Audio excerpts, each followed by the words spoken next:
Ozzie to you was your uncle. Yes. Yes. As you sat back and watched him all these years, what was it about him that you most admired? That, but he obviously didn't just talk and talk; he did walk the walk. His pride. He was a stand-up man. There's not a lot of men that stand up. I'm just sorry, there's not. I'm not even talking about in race. Just overall, there's not a lot of stand-up men. But you turn that is a man. Not a boy, not someone pretending to be a man, but that's a man. He came around, came to visit. Yes. Took care of his family. He worked for his family. He worked as many jobs as he can. But you know, that era, my dad is from that era. It's something about that era. They were in the 369 together. And that's I believe my mom met my dad through his brother. They were all in the 369 together. Oh, they were all in the 369 together. And those guys, they worked. Most of them went into the post office, some kind of civil service, and they had their side jobs. They worked to take care of their family because that was the most important thing. He came from 1930 when he was 9 years old, the Great Depression. Exactly. Those people had a chance to lose everything, and they all were like that. That group was. That group. And don't you think we need to give that back to our people? What? You girl. The standard of a man has changed. This is from a young person. Yes, I mean, the standard of a man has changed. That it is more expected for I would definitely say a black man to walk away, or it's more expected that he's not going to be there. I've seen a mother tell a child, that boyfriend you have, he's going to leave. He's not going to be there. Actually, my wife's mother told her that. My wife told, my mother-in-law told my wife when she first got pregnant that this boy is not going to be there for you. He's going to leave, like most men do. That's become a bad belief. Most men recently don't get jobs. Times have really changed. Where it was productive for a man. It was expected that you was going to take care of your family. That you had this child, that you're going to do everything it is you possibly can do to take care of your child and provide. Now, there's no expectations. It's more like, he might be there, he might not. You know what? You're going welfare. I noticed that a lot of times when you have certain goals and certain group expectations, many blacks would call you a dreamer. Yeah. They'll say that you're too idealistic, that you're not realistic. And I think that when we spoke earlier, that's that brainwashing, I think, that has taken place. You talking about that. All right. Again, we talked about brainwashing, but the question is at some point, as an adult, you have to make your own decisions. You have to. If you don't, you will fall for everyone else.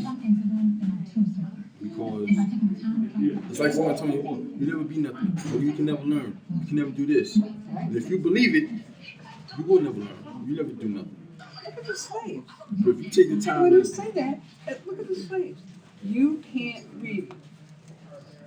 But too ignorant to read. But they learned to read on their own. They watched, they looked, and they said, I can do this. I can put out these words and then I can teach somebody else. Once I get it, I'm going to pass it on. Yes.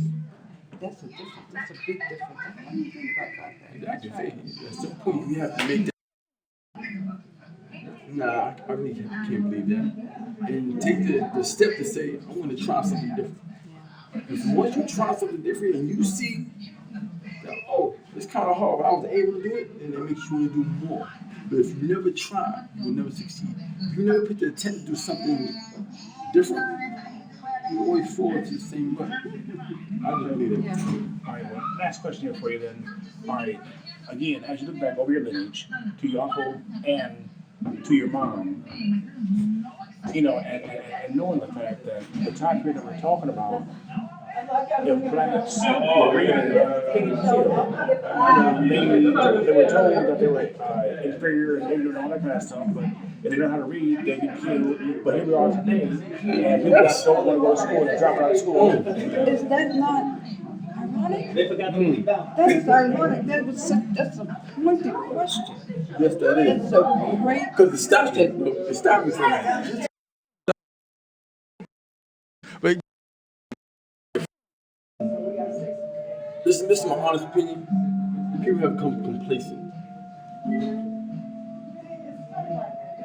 This little bit they have, or anyone has, they accept it as, all right, this is good enough.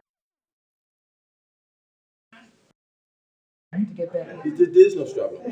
Listen, I'm just trying to figure that I'm around. I remember there was a time when you see any lady walking with some bags. You want to grab the bags. No matter who it is. I still do this to this day. I walk up to people and say, I see a lady open the gate or try to carry something. I say, sure, you gotta help me. She know my mother will slap me if I didn't. She seen me walk past you and not help you with these bags. But people now, these kids now walk by, don't help people with bags. They curse in front of adults. They don't give their seat on the bus or anything. Respect has went down. So many things that went down. But you know what that know how that started? From children having children. You got kids and a child who still want to be a kid, they don't want to be an adult, and they raise like they're their friends. But that happened. But how do we get out of that? Oh, see, that's a question. But Education. that is so hard. I think it's education people. It has to be a child. No, it has to be an adult. It has to be the adults or the older kids resorting back to what they were taught. Yeah, like me, I'm 40, but then I still remember what I was taught. I am very respectful. I know. But you gotta understand. I know. Like our youngest niece doesn't have that respect. No. She doesn't have that respect because her mother doesn't have that respect. So the passed down, and you can see where. Now when she comes around us, I force it into her. Whether she accepts it or not, she comes in the house, she will accept it. Yeah, and that's a training. But then when she goes back out, she goes back to what she does. You have to train people. You have to educate them. Hard. And that's all we can do. Now, you guys are from where? New York City. Brooklyn, New York. Right. Uncle Ozzie. Well, we were originally from the Bronx. Uncle Ozzie was from Manhattan. But they were born and raised in Holland. And like I said, their mother was an activist, a community activist. And maybe that's where it comes from. The feeling of, I want to help. I want to help somebody. I want to teach somebody. And I want to learn. Because you learn by helping people. And his mother was born when? Oh my God. She was born. She wasn't a slave. But I think her mother was a slave. So if he was born in 1921, so was she born in the 1900s? She was old when she had him. She's from Virginia? She's from Virginia. My grandparents were older when they had children. Because she did not think that she could give birth. She thought of him as a miracle. They were older. She had to be in her 30s when she gave birth. Well, if we have a chance to talk again, I know about those Virginia laws. And Virginia has some crazy laws, but we don't want to get that right now. Yeah. But thank you for talking with me here. Thank you. Yes. I mean, it's been so enlightening. He got me. He just got me. I know. I don't want to talk to you. No. And he got me right here. He got me.